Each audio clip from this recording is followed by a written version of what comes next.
اعوذ باللہ من الشیطان الرجیم بسم اللہ الرحمن الرحیم رب اشرح لی صدری ویسر لی امری واحلل عقدۃ من لسانی یفقہوا قولی۔ سامعین محترم، قرآن پاک ایک ایسی کتاب ہے جو خالق کائنات نے انسانوں کی رہنمائی کے لیے نازل کی۔ قرآن کا انداز یہ ہے کہ وہ ان آفاقی اقدار کو متعارف کرواتا ہے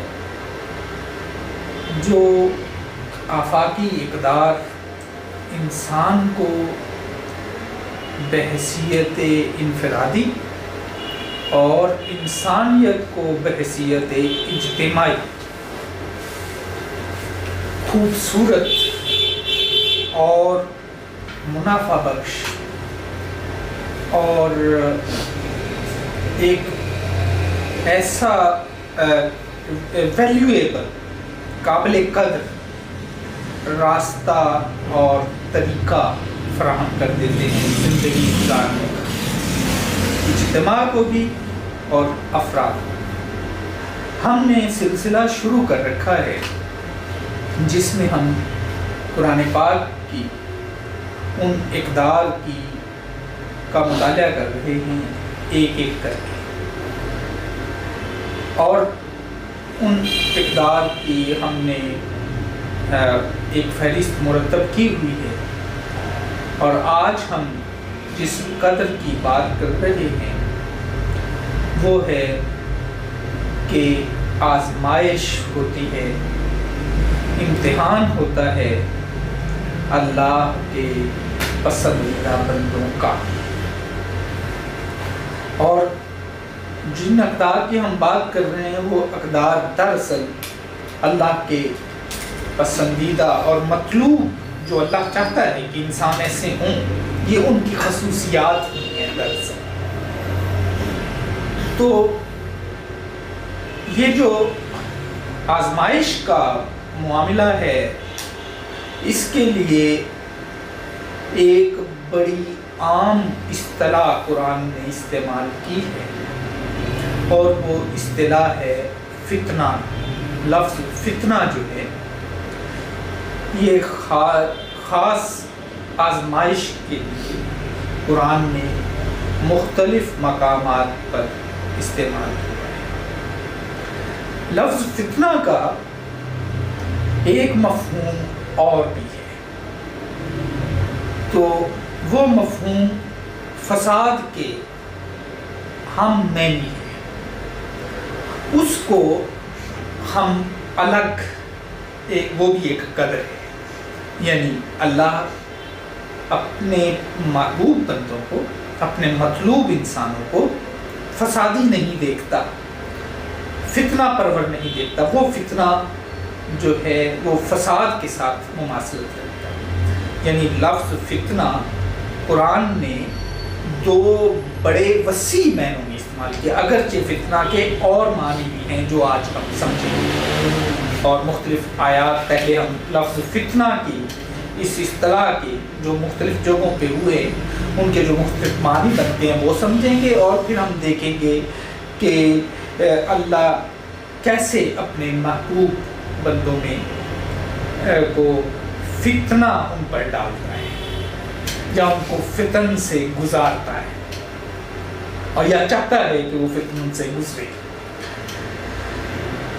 تو سورۃ الانعام کی آیت نمبر 53 ہے کہ وَكَذَلِكَ فَتَنَّا بَعْضَهُمْ بِبَعْضٍ۔ اس آیت میں سے یہ بیان ہوا ہے کہ قرآن یہ بتا رہا ہے کہ ہم کچھ لوگوں کو کچھ لوگوں کے ساتھ آزمائش میں ڈالتے ہیں، یعنی نیک لوگوں کو بھی اور برے لوگوں کو بھی، یعنی تاکہ وہ انہیں دیکھ کر کہیں کہ ایک طرف کسی کو مال و دولت دے دیتا ہے، فضل کر دیتا ہے، اپنے اللہ فضل و کرم کر دیتا ہے، اور کچھ پر فضل و کرم نہیں کرتا۔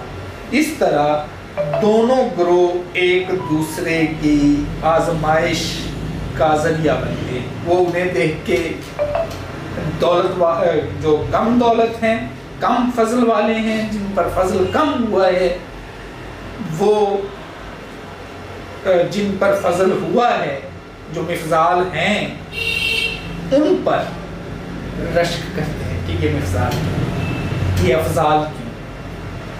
اور دوسری طرف جو افضال ہیں یا مفضال ہیں، وہ ان کو دیکھ کر تکبر کر سکتے ہیں دونوں آزمائش میں، تو دونوں کو آزمائش میں ڈالتے ہیں، اور اللہ نے دراصل دونوں کو جانچنا ہوگا۔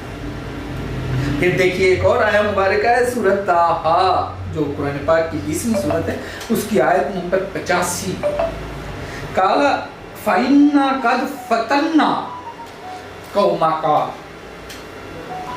یہاں اللہ تبارک و تعالیٰ اپنا مکالمہ جو حضرت موسیٰ علیہ السلام سے ہوا اس کو بیان کرتا کہ موسیٰ علیہ السلام کو رب نے کہا فَإِنَّا قَدْ فَتَنَّا قَوْمَكَ، کہ ہم نے تمہاری قوم کو آزمائش میں ڈال دیا، امتحان میں ڈال دیا۔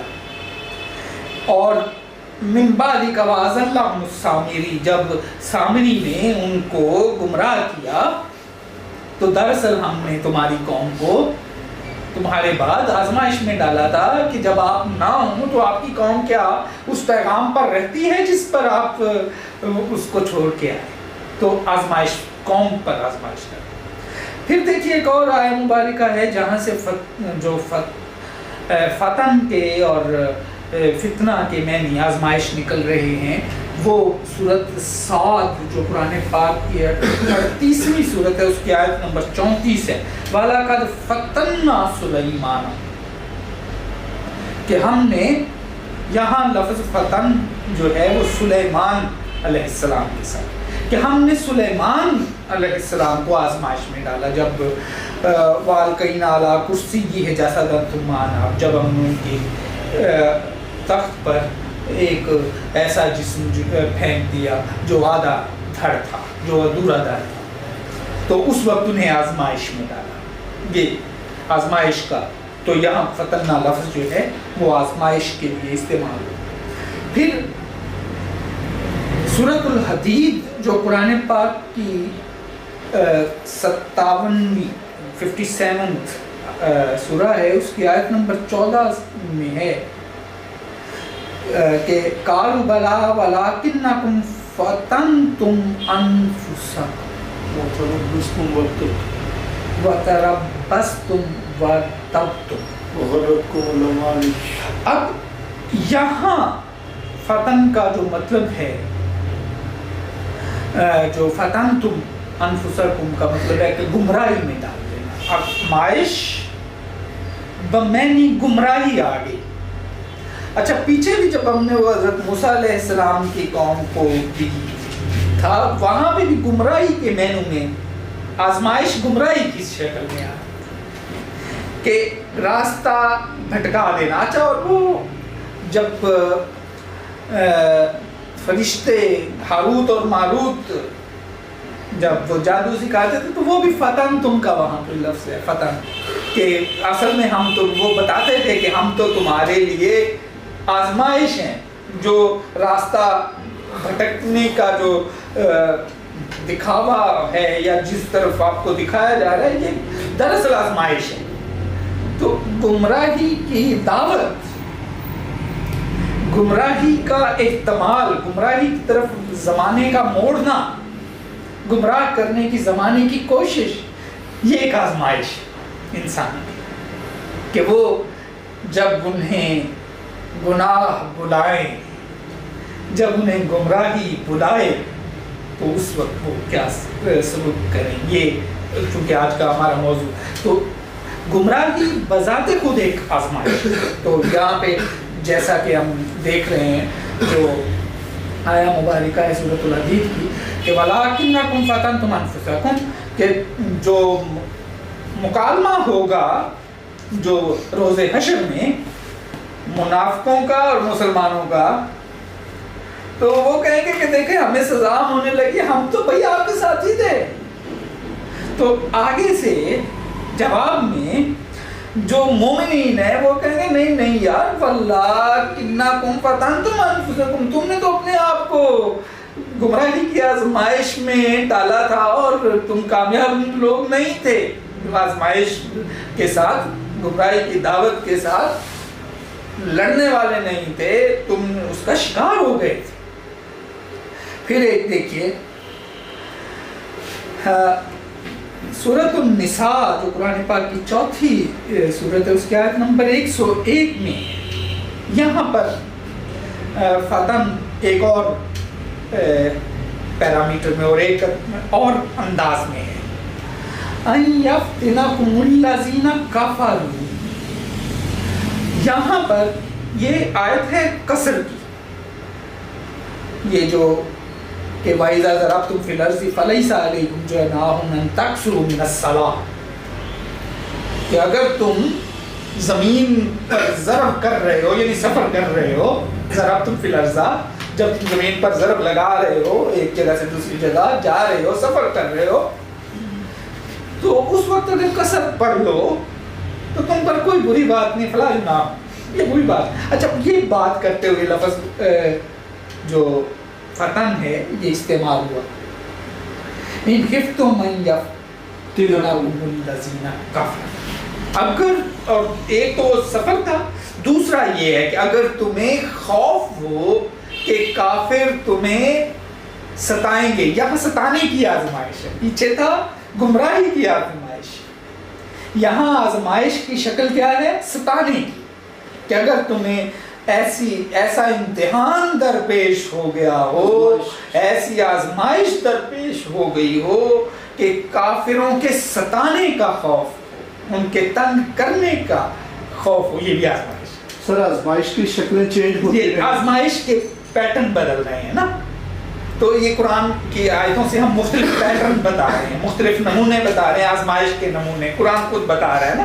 ایک آیت میں پیچھے ہم نے دیکھا کہ گمراہی کی آزمائش ہے، اور ایک ہم یہاں دیکھ رہے ہیں کہ کافروں کے رویے کی آزمائش، کہ ان کا ستانا۔ اور پھر ایک دیکھیے یہ جو فتنہ کا جو لفظ ہے، جو اب میں آپ کے سامنے رکھ رہا ہوں، سورہ صاد جو قرآن پاک کی 38ویں سورت ہے، اس کی آیت نمبر 24، یہ بالکل اس سے ملتا جلتا ہے جیسے حضرت سلیمان علیہ السلام کو آزمائش ڈالی گئی، یعنی خدا کی طرف سے بھی امتحان، تو وہ کیا ہے؟ یعنی اللہ کے پیغمبروں کو تو خدا کی طرف سے آزمائش۔ وَظَنَّ دَاوُودَ أَنَّمَا فَتَنَّاهُ، کہ حضرت داؤد علیہ السلام نے یہ خیال کیا، یہ ظن کیا، یہ تصور کیا کہ انما فتناہ، کہ ہم نے ان کو آزمائش میں ڈالا۔ کوئی صورتحال ہے یہاں پر، اور وہ کیا ہے؟ داؤد نے کہا جو تیری دمبی اپنی دمبیوں میں ملانے کی درخواست کرتا ہے تو واقعی تجھ پر ظلم کرتا ہے۔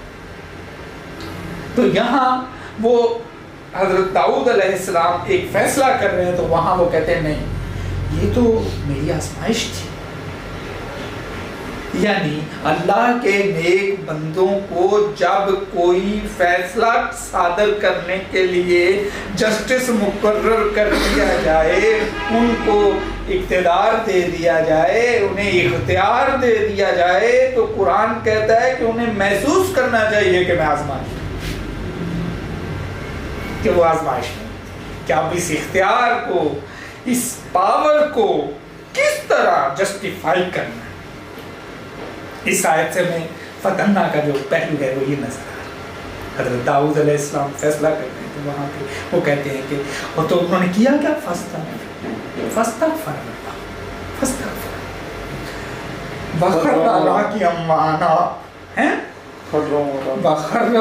اور توبہ کی اور رکوع میں چلے گئے، سجدے میں چلے جھک گئے، اللہ کے منیب بن گئے. آگے ہم ایک صفت دیکھیں گے منیب. اچھا پھر کیا ہے؟ اب جو لفظ فتنا ہے اس کے جو معنی ہیں وہ ہے سونے کو آگ میں گلانا. سونے کو ہم کس لیے آگ میں گلاتے ہیں؟ تاکہ اس میں سے میل الگ ہو جائے اور خالص سونا الگ ہو جائے. اس کو تپایا جاتا ہے تاکہ وہ کندن کو ہم حاصل کر لیں. تو اور یہی فتنہ لفظ انسانوں کو آگ میں ڈالنے کے لیے استعمال. تو اور ایک اور جگہ یہ دیکھیے، یہاں پر میں ایک آیا مبارکہ ہے، یہ بڑی جامع آیت ہے ہمارے موضوع کے اعتبار سے. یہ ہے حضرت موسیٰ علیہ السلام سے. اس آیت میں اللہ تعالیٰ جو خطاب کر رہے ہیں وہ موسیٰ علیہ السلام سے جو مکالمہ ہے اس کا ذکر ہے. اور آپ پوری آیا مبارکہ سمجھیے گا کہ اِذْ تَمْشِي أُخْتُكَ فَتَقُولُ هَلْ أَدُلُّكُمْ عَلَىٰ مَنْ يَكْفُلُهُ. ایک عمل کہ جب تمہاری بہن گئی اور ہم نے تمہاری بہن جو ہے اس نے پھر کہا کہ میں جب تم بچے تھے تو اس نے جا کے فرعون کو کہا میں تمہیں ایسا خاندان نہ بتا دوں جو اس کی کفالت کریں یا جو اس بچے کو دودھ پلائے، کوئی ایسی. اچھا تو دراصل بہن جب یہ کہہ رہی تھی تو بچے کو اصل ماں کا ملاپ کرانا تھا.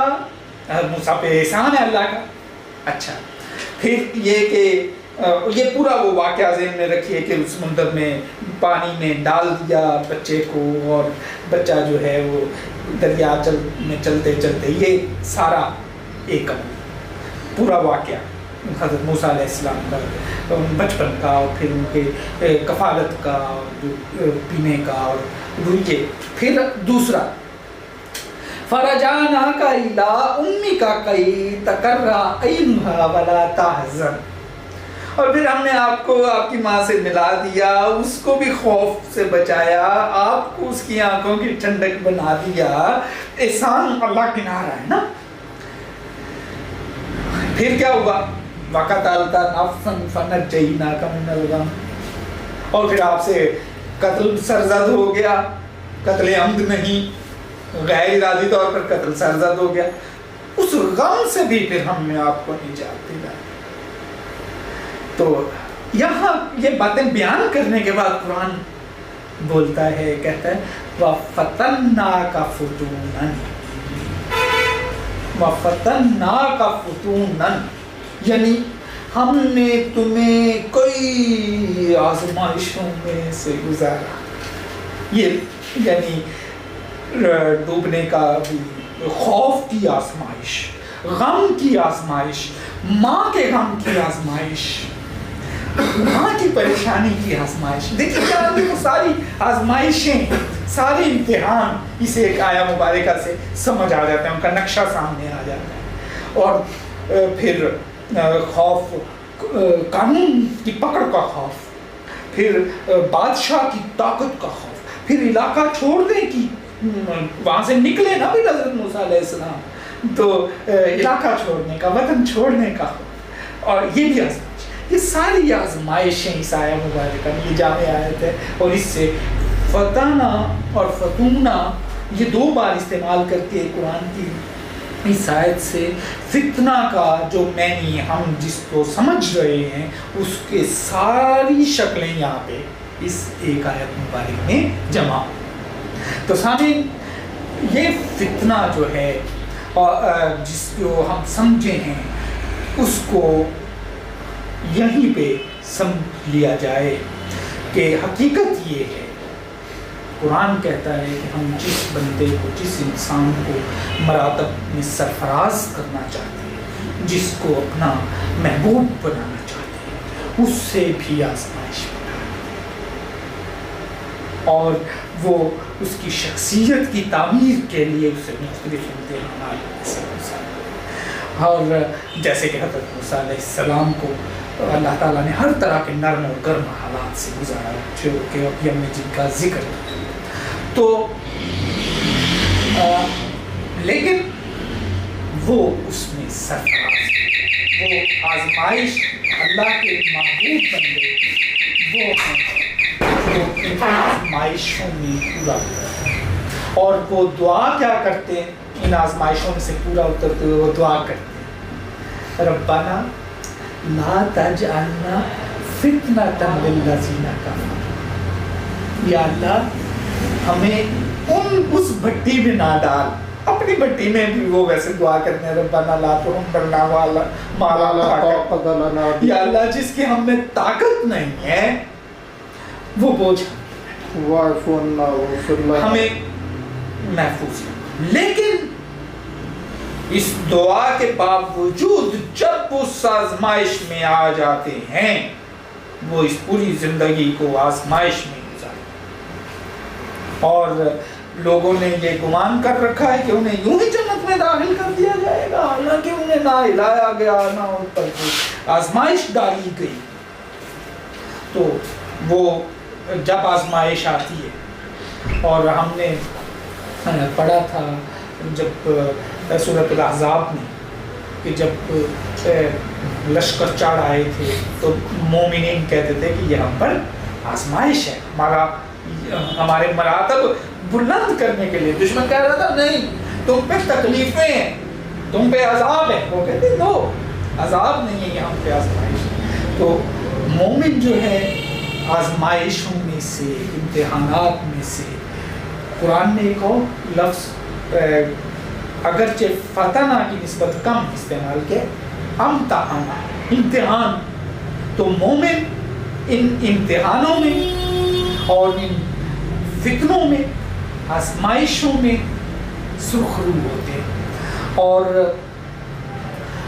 پرکھ میں حضرت انسان پر جو شدید مصائب آتے ہیں ان مصائب میں واضح طور پر وہ اسے کسوٹی سمجھتے ہیں کہ ہمیں اس کسوٹی پر پورا اترنا ہے اور ہم نے اپنے آپ کو ثابت کرنا ہے کہ ہم اللہ کے بندے ہیں. تو اللہ کے محبوب بندے آزمائشوں میں بھی اپنے دین کے ساتھ اللہ کے ساتھ جڑے رہتے ہیں، دعا کرتے ہیں کہ اللہ آزمائش سے محفوظ رکھ، آزمائش میں ثابت قدم رکھ. اور لیکن اللہ سے دعا کے باوجود ان کا جو انداز ہوتا ہے وہ آزمائش کی تمام شکلوں سے بچتے ہیں، اور بچنے کے بعد ان کی پوری زندگی اللہ کے حکم کے مطابق ہوتی ہے. لفظ فتنہ کا جو دوسرا پہلو ہے جو فساد کے قریب ہے، جو میں اس پر ہم کسی دوسرے موقع پر بات کریں گے.